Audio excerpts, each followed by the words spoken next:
예전에 어떤 책에서 읽었던 예화인데요. 어떤 마을에 비가 오랫동안 내리지 않아서 마을 사람들이 교회에 모여서 비를 내리게 해달라고 기도를 했습니다. 기도하던 중에 정말 비가 내린 거죠. 그래서 이제 마을 사람들이 기도에 응답하신 하나님께 감사 찬송을 드리고 집으로 돌아가려고 하는데 갈 수가 없었습니다. 교회로 올 때는 날씨가 맑았기 때문에 우산을 가지고 오지 않은 거죠. 근데 이제 어떤 어린아이 하나가 품속에서 3단 접이식 우산을 꺼내가지고 척 펼쳐서 나가려고 하는 거예요. 그래서 마을 사람들이 그 아이한테 너는 올 때 비가 안 왔는데 왜 우산을 가지고 왔니? 평소에 우산을 갖고 다니니? 물어봤습니다. 그러니까 이 아이가 비를 오게 해달라고 기도하러 오면서 어떻게 우산을 가지고 오지 않을 수가 있어요? 이렇게 당돌하게 대답을 하고 우산을 받쳐들고 집으로 갔다는 겁니다. 이 이야기의 교훈은 먼저는 가정교육의 중요성이죠. 어른한테는 예의 바르게 대답하는 법을 가르치자 하는 것이고, 또 하나는 기도는 믿음으로 해야 한다라는 겁니다. 비를 오게 해달라고 기도했으면 당연히 비가 내릴 것을 예상을 하고 우산을 가지고 가야 되는 것이고요.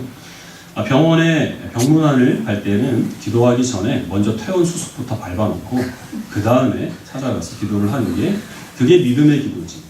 아무런 기대도 없이 하나님께 가서 기도하면 하나님께서 기도를 들으시겠느냐? 이것이 그 예화의 이제 결론이었습니다. 근데 그 예화는 맹점이 있죠. 그 사람들은 비가 올 것을 전혀 기대하지 않고 기도를 했는데 하나님께서는 그 기도에 응답하셔서 비를 내려주셨다는 겁니다. 그러면 하나님께서는 그런 의심을 가지고 드리는 기도에도 응답하시는 분이시냐? 그럴 리가 없다. 그건 만들어낸 얘기가 아니냐? 그렇게 생각하실 분을 위해서 오늘 본문의 사건이 기록된 겁니다. 오늘 본문의 배경은 예수님께서 승천하신 후에 예수님의 제자들이 담대하게 예수님의 부활을 선포합니다. 그러나 헤롯은 그것이 이 죽은 자의 부활을 주장하여서 민심을 어지럽힌다라는 이유로 교회를 탄압하죠. 핍박 가운데서 예루살렘 교회에 환란이 닥쳤고 그 와중에 최초의 순교자가 나옵니다. 야고보 사도가 죽임을 당한 겁니다. 그리고 이어서 베드로도 붙잡혀서 감옥에 갇힌 채 사형 날짜까지 받아놓고 있었습니다. 예루살렘 교회 성도들은 마가의 어머니 마리아의 집에 모여서 베드로를 위해 열심히 기도를 했고 하나님께서는 천사를 보내셔서 감옥에 갇힌 베드로의 쇠사슬을 풀어주고 베드로를 감옥에 나오게 했습니다. 베드로는 비몽사몽간의 길거리로 나왔다가 하나님께서 자기를 구원해 주셨다는 사실을 알고 성도들이 모여있을 이 마가의 어머니의 집으로 향하게 되죠. 그 집에 도착을 해서 대문을 두드립니다. 로데라는 여자아이가 누가 대문을 두드리니까 누가 왔나 해서 나와봤는데요. 베드로 선생님이 자기 앞에 서 있는 거죠. 깜짝 놀랍니다. 하지만 차마 문을 열어주지는 못합니다. 감옥에 갇혀서 내일이면 죽을 그 베드로가 지금 자기가 모여있는 그 집으로 왔다는 사실이 믿어지지 않는 거죠. 집 안으로 들어가서 함께 기도하던 사람들한테 베드로 선생님이 오셨다라는 것을 알립니다. 그 사람들의 반응은 네가 미쳤다라는 거죠. 네가 만약에 베드로를 정말 봤다면 네가 본 것은 베드로 선생님이 아니라 천사를 본 것이다. 이렇게 아이에게 면박을 줍니다. 그러다가 계속해서 문을 두드리던 그 베드로를 자기네들이 직접 나아가서 본 후에야 하나님께서 그 베드로를 자기네들의 그 기도에 응답하여 주셔서 감옥에서 꺼내주시고 무사히 밖으로 나올 수 있도록 인도하여 주셨다는 사실을 그때서야 믿게 됩니다. 그러면 이 사람들은 지금까지 여기 모여서 도대체 베드로를 위해 뭘 기도하고 있었을까요? 베드로가 야고보처럼 잘 순교하게 해달라고 그렇게 기도했겠습니까? 혹시 제가 그런 일이 있어서 감옥에 갇히게 되면 여러분들은 저를 위해서 그렇게 기도하시겠어요? 목사님이 잘 돌아가시도록? 저는 아직은 죽고 싶지 않으니까 살려달라고 기도하시기 바랍니다. 아마 예루살렘 교회 성도들도 동일한 기도 제목을 하나님께 드리고 있었을 겁니다. 하나님께서 베드로 사도를 구원하시고 무사히 우리들에게로 돌려보내달라고 간절히 기도했겠죠. 하지만 그들은 자신들이 드린 그 기도에 대한 확신이 없었기 때문에 베드로를 기다리고 있었던 것이 아니라 정작 베드로가 멀쩡히 자기네 눈앞에 나타나니까 믿지 않고 오히려 그것을 보고 놀란 것이 지금 그들의 모습이었습니다. 근데 중요한 게 무엇이냐면 그렇게 자기네들이 드린 그 기도에 하나님께서 응답하실 것을 전혀 기대하지 않고 드린 이 믿음이 없는 기도에도 하나님께서는 응답하셔서 베드로 사도를 무사히 감옥 밖으로 꺼내주셨다라는 것이죠. 제가 어렸을 때에 초원의 집이라고 하는 드라마를 본 적이 있습니다. 미국 드라마였는데요. 그 그때 어떤 아이가 자기의 언니가 죽었어요. 그래서 하나님께 간절히 기도합니다. 내 죽은 언니를 제발 다시 살려달라. 그리고서 자기 부모님한테 이렇게 얘기를 해요. 내가 하나님께 언니를 살려달라고 기도했기 때문에 하나님께서는 꼭 우리 언니를 살려주실 거야. 이 아이는 정말 순수한 믿음을 가지고 기도한 거죠. 정말 그렇게 되리라면. 하지만 그의 부모님은 그 기도가 응답되지 않을 것이라는 사실을 잘 알고 있었기 때문에 그 아이를 슬픈 눈으로 그냥 바라만 보게 됩니다. 믿음이 좋은 성도라고 하는 것이 이 어린아이와 같이 순진무구하여서 자기가 구하는 모든 것들은 다 있는 그대로 이루어질 것을 믿고 살아가는 성도를 믿음이 좋은 성도라고 이야기하지 않습니다. 지금 이 사도행전의 상황을 보면 야고보 사도가 처음 붙잡혔을 때 아마 예루살렘 교회 성도들은 야고보 사도를 위하여서 목숨을 걸고 기도했을 겁니다. 하나님께서 제발 우리 사도를 무사히 보호하여 주셔서 우리에게 다시 돌려보내달라. 하지만 그들의 간절한 기도에도 불구하고 야고보 사도는 죽음을 당했습니다. 그리고 그 뒤를 이어서 베드로가 붙잡힌 거죠. 이 성도들은 자기네들이 할 수 있는 일은 기도밖에 없기 때문에 기도를 한 것이지만 이런 상황 가운데서 하나님께서 우리의 기도에 응답하셔서 베드로가 반드시 우리들에게로 돌아올 것이다. 이런 기대를 갖는 것은 믿음이 좋은 것이 아니라 아무 생각이 없는 겁니다. 야고보 사도가 죽은 그 현실 가운데서는 베드로도 똑같은 그런 어떤 그 운명을 맞이할 수밖에 없을 것을 그들이 예상은 하고 있지만 그럼에도 불구하고 자기네들의 그 소원을 불가능한 가운데서 아뢰는 것이 이 예루살렘 교회 성도들의 기도라는 것이죠. 그러나 하나님께서는 그렇게 자기네들 기도에 대한 그 의심을 품고 기도할 수밖에 없었던 그들의 심령을 이해하시고 이들의 연약한 기도를 들으시고 그 기도를 통하여 역사하여 주신 것이 오늘 본문이 증거하는 내용입니다. 우리 마가복음 9장 말씀을 같이 보겠습니다.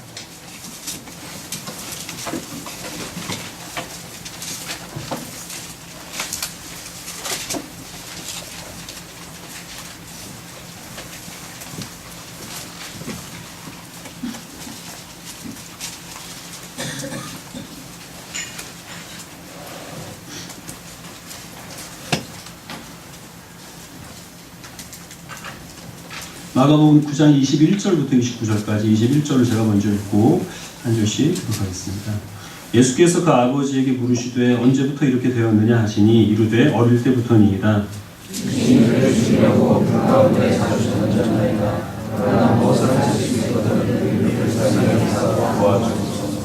예수께서 이르시되 할 수 있거든이 무슨 말이냐 믿는 자에게는 능히 하지 못할 일이 없느니라 하시니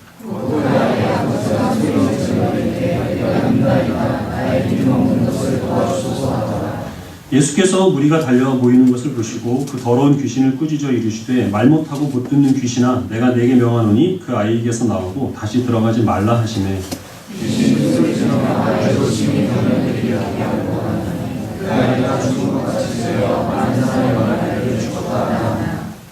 예수께서 그 손을 잡아 일으키시니 이에 일어서니라.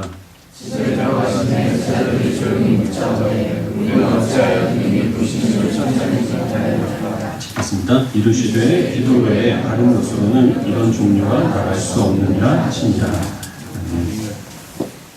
예수님께서 세 명의 제자들과 함께 변화산에 오르셨습니다. 산 밑에 있던 그 제자들에게 한 남자가 자기 아들을 데리고 찾아와서 이 아이가 귀신이 들렸으니 이 아이를 고쳐달라라고 요구를 하죠. 그러나 제자들이 아무리 애를 써도 그 아이를 사로잡고 있는 귀신을 내쫓을 수가 없었습니다. 그러던 중에 예수님께서 변화산에서 내려오셔서 그들에게 오셨죠. 이 아이의 아버지는 이제 예수님께 부탁합니다. 무엇인가 할 수 있거든 이 아이를 사로잡고 있는 귀신을 쫓아서 이 아이를 고쳐주십시오. 예수님께서는 할 수 있거든이 무슨 말이냐? 믿는 자에게는 능치 못함이 없느니라 라고 말씀을 하셨고 이 아이의 아버지는 내가 믿나이다. 나의 믿음 없는 것을 도우소서 라고 다시 한번 예수님께 부탁을 드립니다. 예수님께서는 그 아이를 사로잡고 있는 귀신을 쫓아주셨습니다. 나중에 제자들이 우리는 왜 귀신을 쫓지 못했습니까? 예수님께 물었을 때 예수님께서 말씀하시기를 기도 외에는 이런 종류가 나갈 수 없다 이렇게 말씀하셨습니다. 또 귀신을 쫓거나 아니면 병을 고치는 그런 집회에 가게 되면 부흥사들이 항상 강조하는 게 뭐냐면 고침을 받고자 하는 사람의 믿음입니다. 자기가 고침을 받고자 하는 그런 소원을 가지고 나왔으면 하나님께서 반드시 이 부흥사를 통하여 어떤 병을 고쳐주거나 귀신을 쫓아줄 것을 의심치 않고 확신해야 한다는 거죠. 그래서 이제 자기가 기도를 해놓고 그 사람이 병을 고치지 못하면 아픈 사람을 혼냅니다. 내가 기도할 때도 의심했지. 막 이런 식으로 말이죠. 근데 그런 논리라고 하면 사실 이 아이의 아버지는 그 아들의 그 귀신을 쫓을 수가 없었습니다. 왜냐하면 이 아이 아버지에게는 믿음이 없었기 때문이죠. 이 아이의 아버지가 예수님께 처음에 이런 말씀을 드리죠. 무엇인가 할 수 있거든 이 아이의 병을 고쳐주십시오. 그것은 예수님께 자기의 그 아들을 고칠 수 있는 능력이 있는지 없는지를 아직은 확신할 수 없다는 것을 의미합니다. 예수님께서는 믿는 자에게는 능치 못함이 없다라고 말씀하셨을 때 어떻게든 자기 아들의 병을 고쳐야 되니까 내가 믿나이다 라고 얘기는 했지만 그러나 여전히 그의 마음속에서 정말 예수님이 내 아들을 고칠 것이라는 확신이 없다는 것을 그는 인정할 수밖에 없었던 거죠. 내가 믿지만 그러나 믿고 싶은 것뿐이고 나에게는 그럴 만한 믿음이 없기 때문에 나의 믿음 없는 것을 도우소서 이렇게 다시 한번 이 아버지는 예수님께 기도를 했던 겁니다. 그리고 예수님께서는 그 아이의 병을 고쳐주심으로 그 아이의 아버지로 하여금 그 예수께서 하나님의 아들이시라는 사실을 믿을 수 있도록 하나님은 그의 연약한 믿음을 도우신 거죠.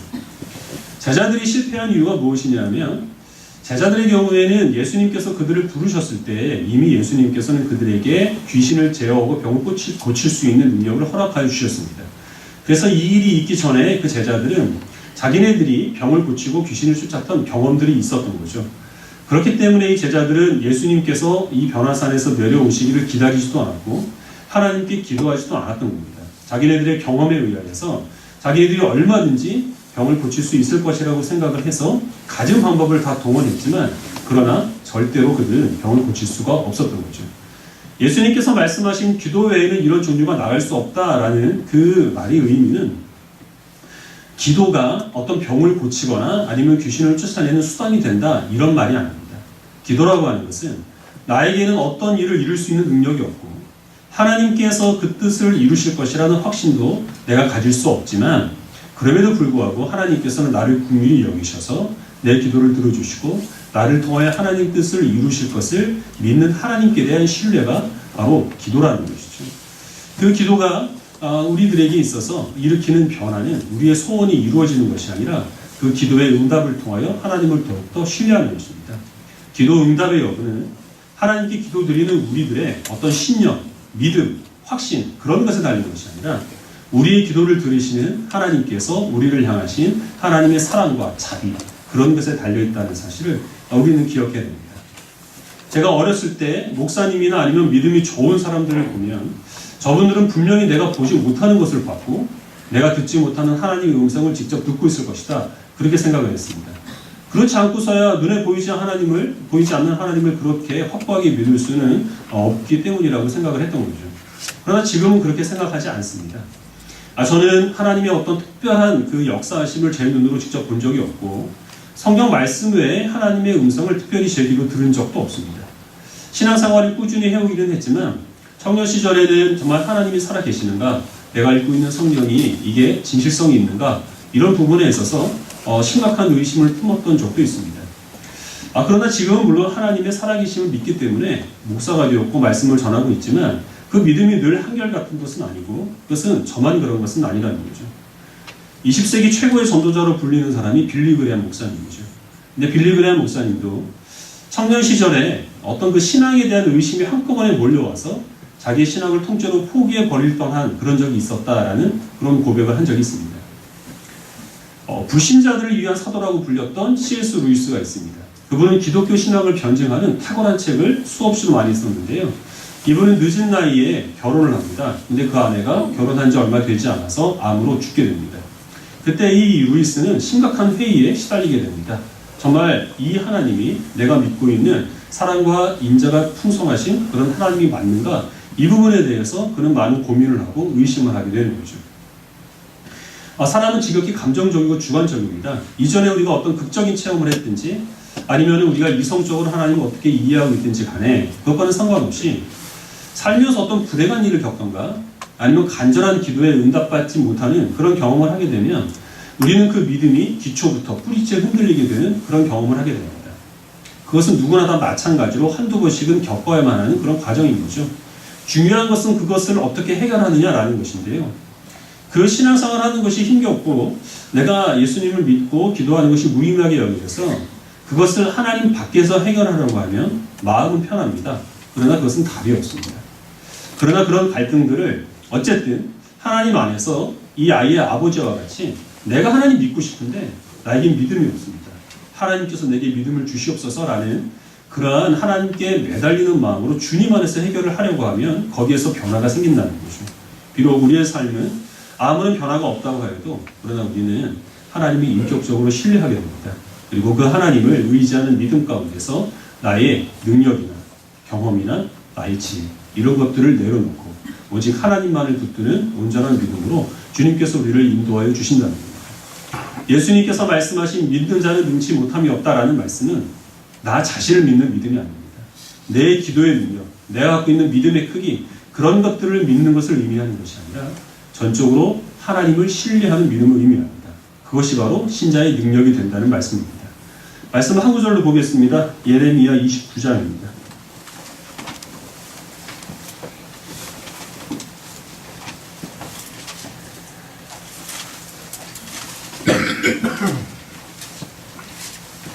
(11절부터) (13절까지) 우리 함께 읽겠습니다. 구약성경 1097페이지입니다. 예레미야 29장 11절부터 13절까지 말씀입니다.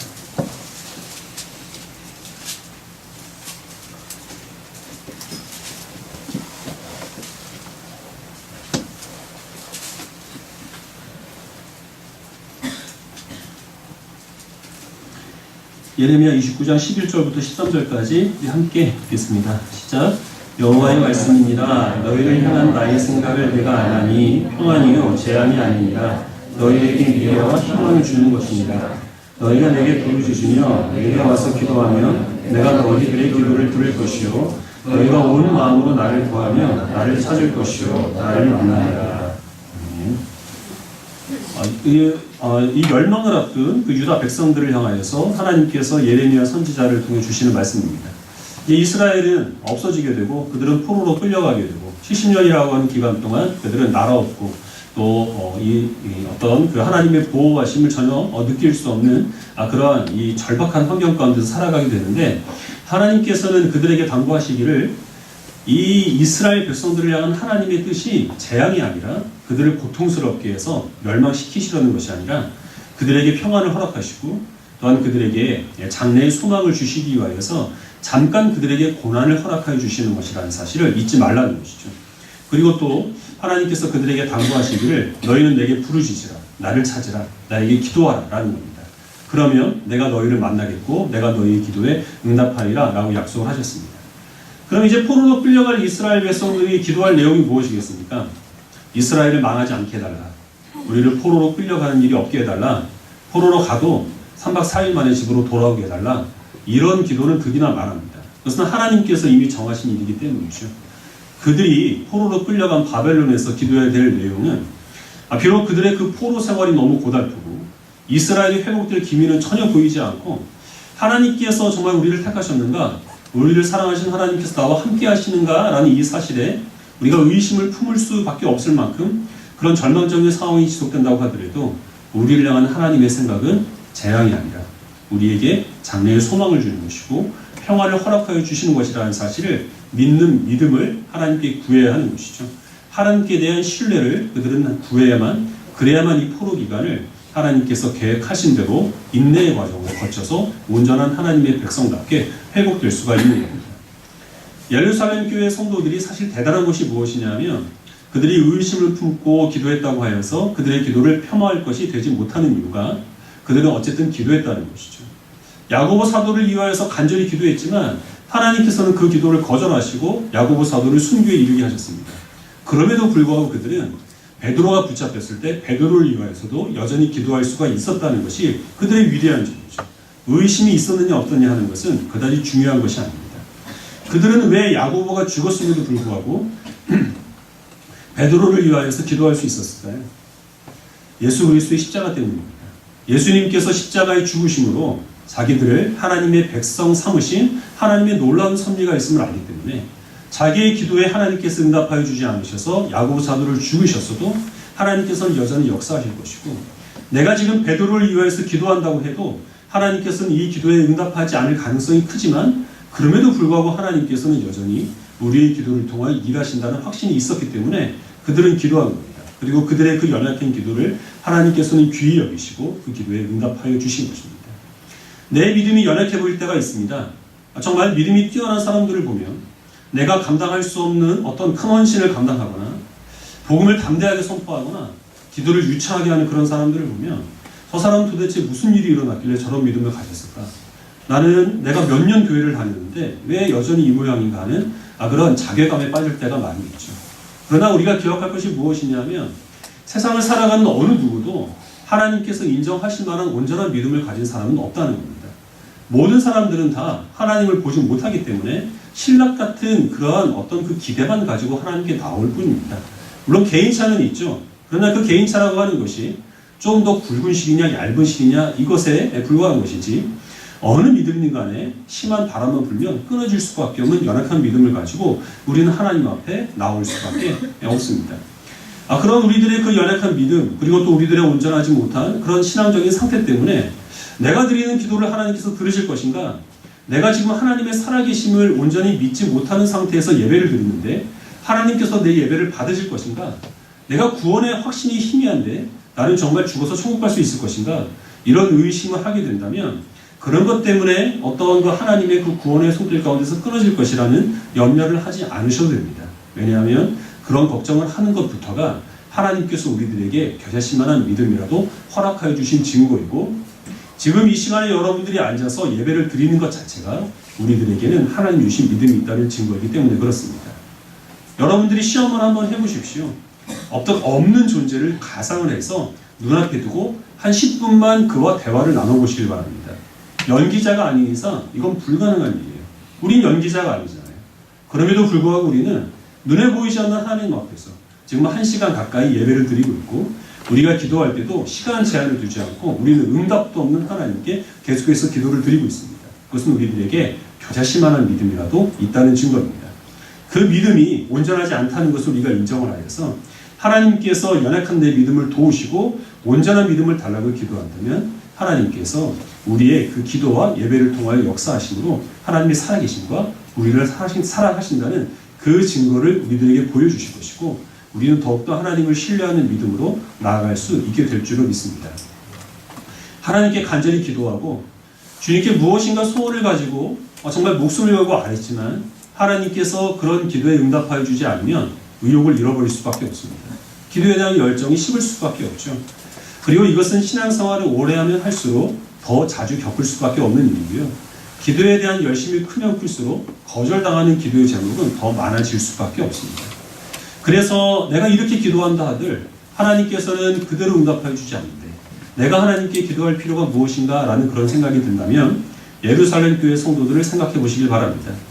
야고보를 위한 간절한 기도에 하나님께서는 응답하지 않으셨고, 베드로를 위한 별 기대 없는 기도에 하나님께서는 응답해 주셨습니다. 기도 응답 여부는 내게 달린 것이 아닙니다. 하나님의 선하신 계획하심에 달린 것입니다. 그러나 하나님께서는 기도 드리는 성도를 통하여 역사하시고 우리의 기도에 응답해 주지 않는다고 하더라도 우리로 하여금 우리가 이해할 수 없는 섭리로 역사하시는 하나님을 더욱더 신뢰하는 온전한 믿음으로 이끌어 주시기 때문에 내가 드리는 기도 하나님께서 들으시지 않으시더라, 믿음을 품고 하나님께 기도 드리는 것이 무슨 소용이 있겠느냐, 이런 마음을 가지고 기도를 포기하는 어리석음을 범하지 않으시기를 바랍니다. 작고 사소한 믿음을 가지고 드린 기도도 하나님께서 귀하게 여기시고 그 기도를 통하여 반드시 우리가 기대하는 그 이상의 크신 일을 이루신다는 확신을 가지고 작은 일에도 무릎으로 하나님께 나오는 기도하는 성도들이 되시기를 바랍니다. 기도가 응답됨으로써 주어지는 평안이 아니라 하나님을 신뢰함으로써 주어지는 세상이 줄 수 없는 평안으로 충만케 되는 주의 백성들이 되시기를 주님의 이름으로 축원합니다. 기도하겠습니다.